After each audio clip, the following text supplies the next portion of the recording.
Hello friends, my name is Shubham Singh. Again, welcome you in the Mark Mac channels.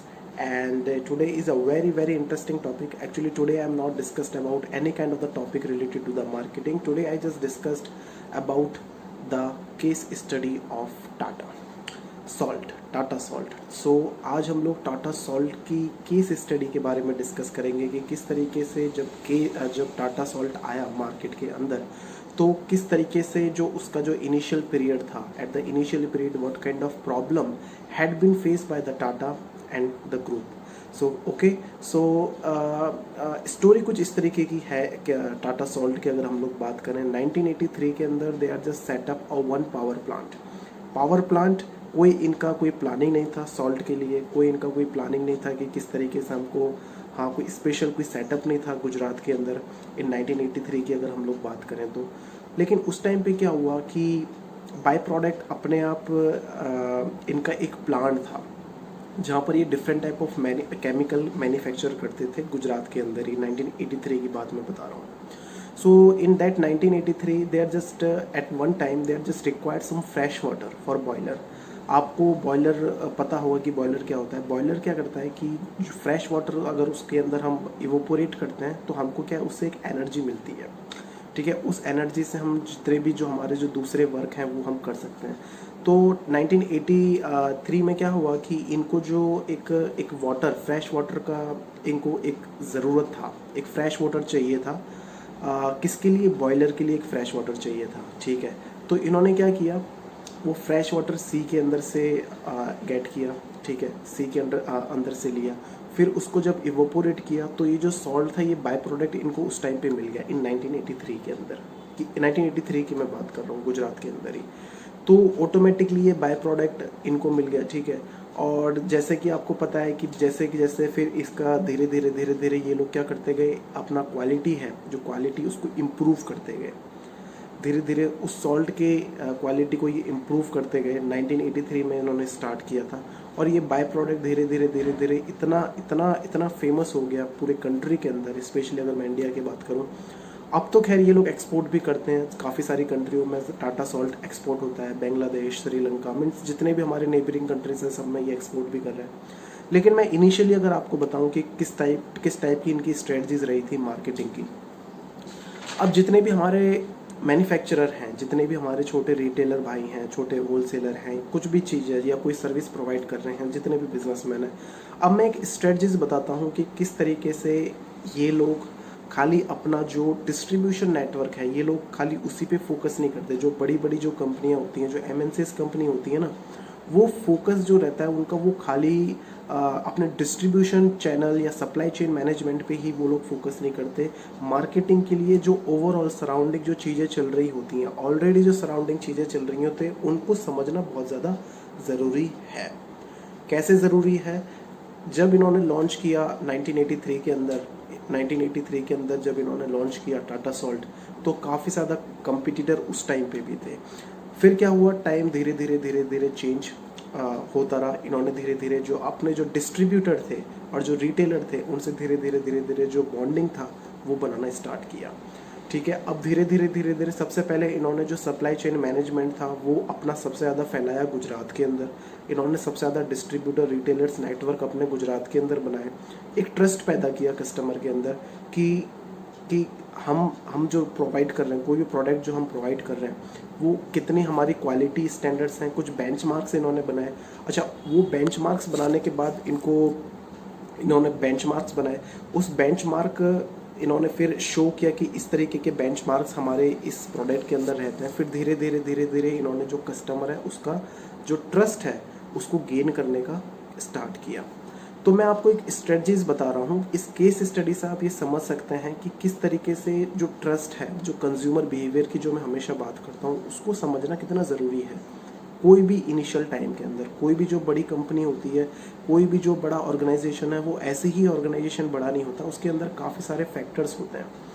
चाहे आप उसको इस तरीके से मान सकते हैं कि उन्होंने कंज्यूमर बिहेवियर को किस तरीके से अंडरस्टैंड किया हो, अपना जो ट्रस्ट है उस ट्रस्ट को उन्होंने किस तरीके से बिल्डअप किया हो. सो ये सारे जो फैक्टर्स हैं, ये सारे फैक्टर्स इस चीज़ के अंदर इंक्लूड होते हैं. ठीक है, तो फिर क्या हुआ, ट्रस्ट कस्टमर का धीरे धीरे धीरे धीरे टाटा सॉल्ट के अंदर आने लगा।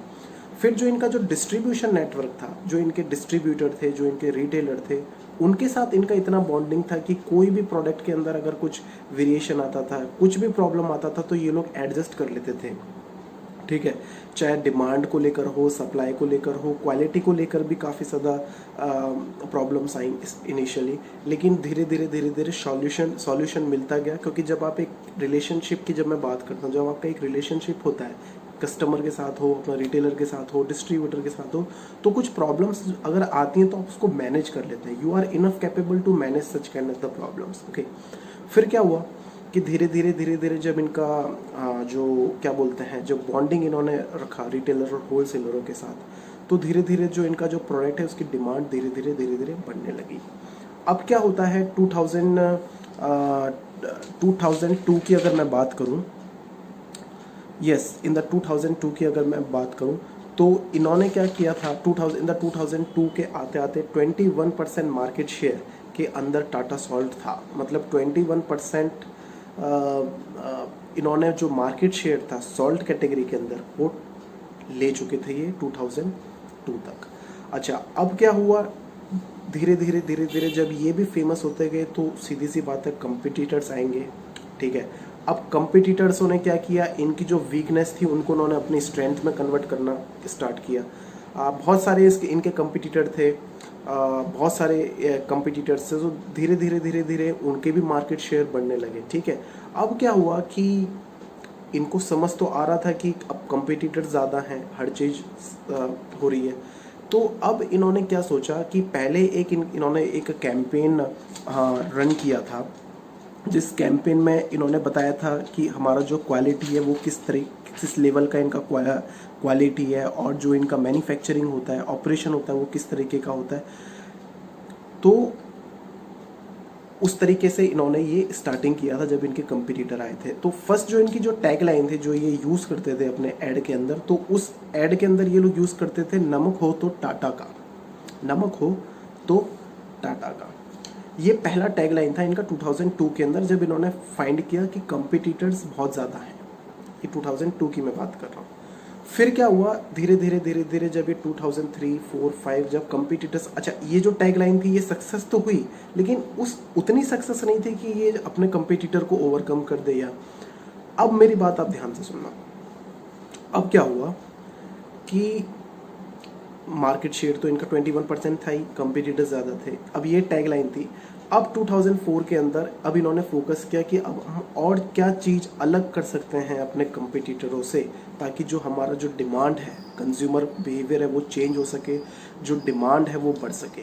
ठीक है, फिर इन्होंने क्या किया, इन्होंने इन द 2004 की ही बात है, जो करप्शन रेट था वो ज़्यादा बढ़ गया था। ठीक है, करप्शन रेट ज़्यादा बढ़ गया था। इन्होंने क्या ऑब्जर्व किया, लोगों के अंदर इन्होंने क्या ऑब्जर्व किया, जो लोग थे वो यूनिटी के अंदर बिलीव नहीं कर रहे थे। उनकी जो सोच थी, the approach of the people is to be, they have some discrimination thinking, एक डिस्क्रिमिनेशन थॉट, एक माइंडसेट लोगों का बढ़ रहा था। एक यूनिटी वाली चीज़ नहीं थी पूरे कंट्री के अंदर। मीन्स मैं कोई टारगेट नहीं कर रहा हूँ किसी भी चीज़ को, बट एक उस टाइप का एक एम्बियंस क्रिएट हो गया था उस टाइम पे। अब क्या हुआ था कि सब लोग अपना सोच रहे थे, कोई यूनिटी वाली बात ही नहीं थी। इन्होंने उस चीज़ को रीड किया, इन्होंने उस चीज़ को समझा कि एक्चुअली प्रॉब्लम क्या है, ये जो चीज़ बढ़ रही है इसका प्रॉब्लम क्या है। फिर इन्होंने क्या किया, अपनी टैगलाइन को चेंज किया। अब उसके सब्स्टिट्यूट में इन्होंने टैगलाइन क्या करी, इन्होंने टैगलाइन रखी, टाटा नमक देश का नमक। अब आप देखो, पहले इनकी टैगलाइन थी नमक हो तो टाटा का, दूसरी टैगलाइन इनकी क्या रही, टाटा नमक देश का नमक। अब क्या हुआ, अब आप इजीली इसको फाइंड कर पा रहे हैं, टाटा नमक देश का नमक। इन्होंने अपने प्रोडक्ट को एक देश के साथ जोड़ दिया, एक ग्रुप के साथ जोड़ दिया। अब लोगों ने क्या बोला कि यार नमक हो तो टाटा का, क्योंकि ये देश का नमक है, क्योंकि मैन्युफैक्चर देश। तो एक यूनिटी बन गई, यूनिटी, एक भरोसा, एक ट्रस्ट कस्टमर के अंदर आ गया। और ये ही चीज़ हमें चाहिए।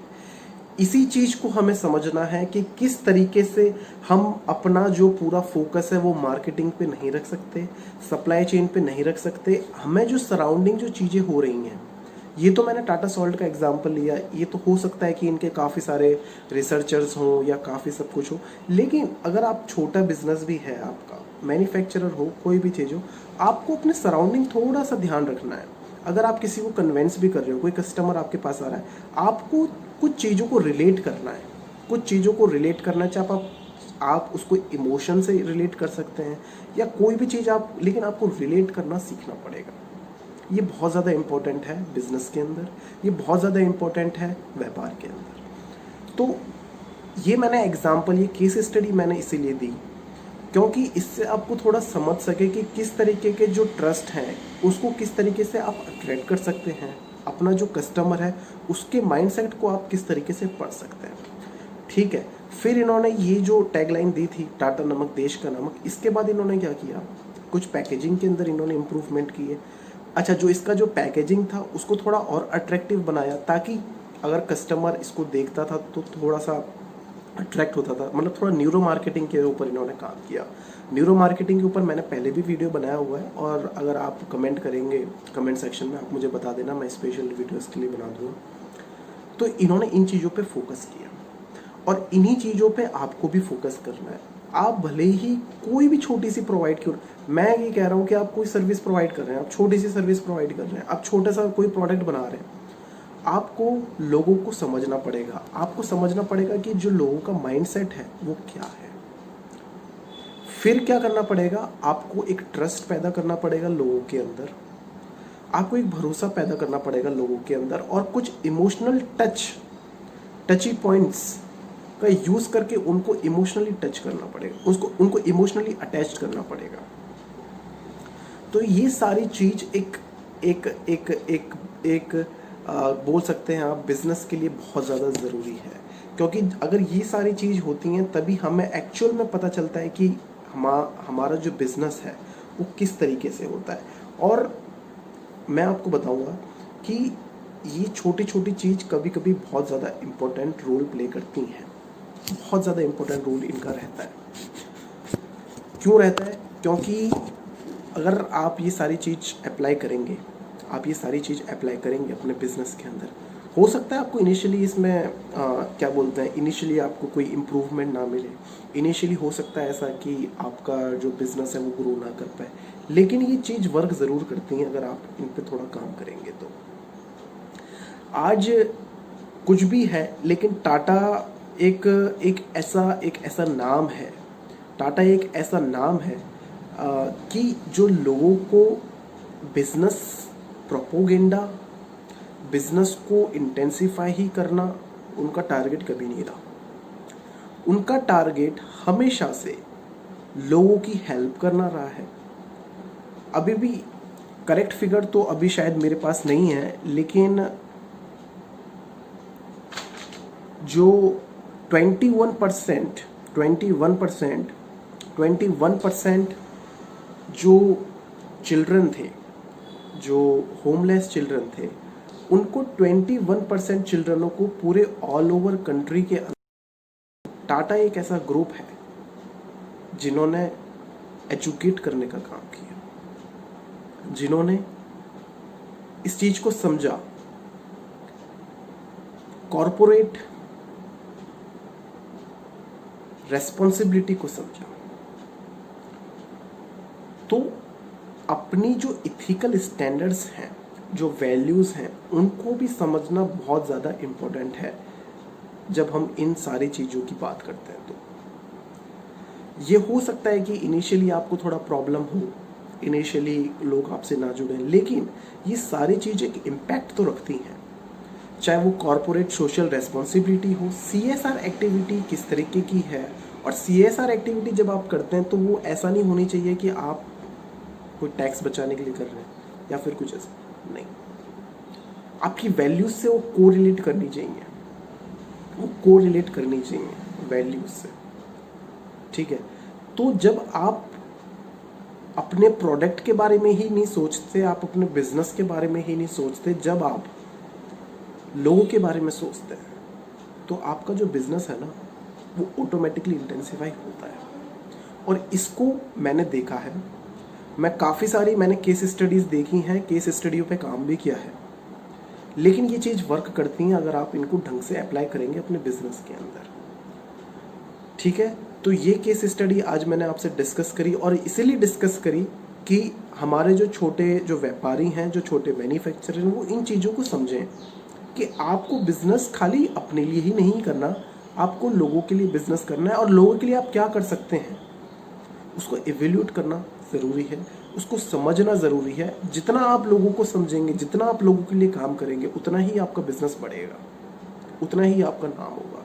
ठीक है, तो इसीलिए मैंने ये केस स्टडीज़ जो मैंने डिस्कस करी वो इसीलिए करी। ठीक है, अब जो आने वाली जो केस स्टडी है वो केस स्टडी फिलिप्स के रिगार्डिंग है। फिलिप्स कंपनी है, जैसा आपको पता होगा, जो डिफरेंट टाइप ऑफ मैन्युफैक्चर करती है, डिफरेंट टाइप ऑफ प्रोडक्ट्स हैं, अप्लायंसेज हैं उसके, जैसे कि टीवीज़ हैं, काफ़ी सारे उसके प्रोडक्ट्स आते हैं, होम अप्लायंसेज है डिफरेंट टाइप। उसके केस स्टडीज़ भी बहुत ज़्यादा इंटरेस्टिंग है, शायद वो टाटा से भी ज़्यादा इंटरेस्टिंग है, तो उसके बारे में हम लोग डिस्कस करेंगे। ठीक है, आई होप आपको ये वीडियो अच्छा लगा होगा।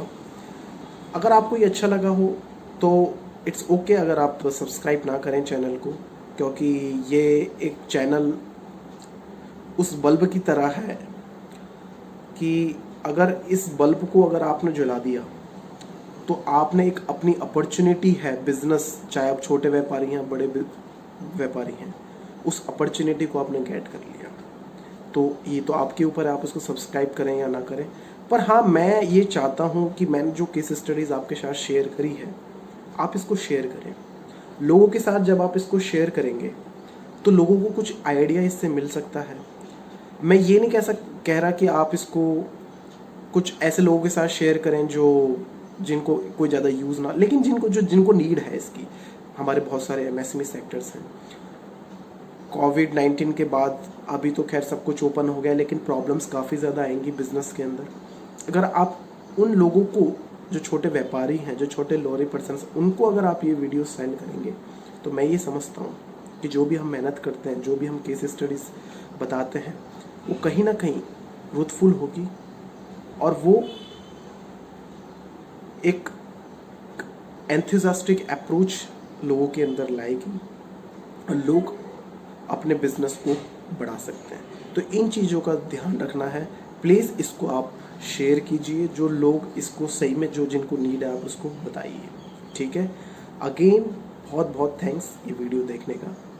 Thanks guys. इसी तरीके से आप इस चैनल को आप फॉलो करते रहिए। मैं different type of case studies इसी तरीके से देता रहूँगा, और इसी तरीके से हम आगे भी जो पॉइंट्स हैं, जो बिज़नेस के जो पॉइंट्स हैं, उसको हम डिस्कस करते रहेंगे। जय हिंद।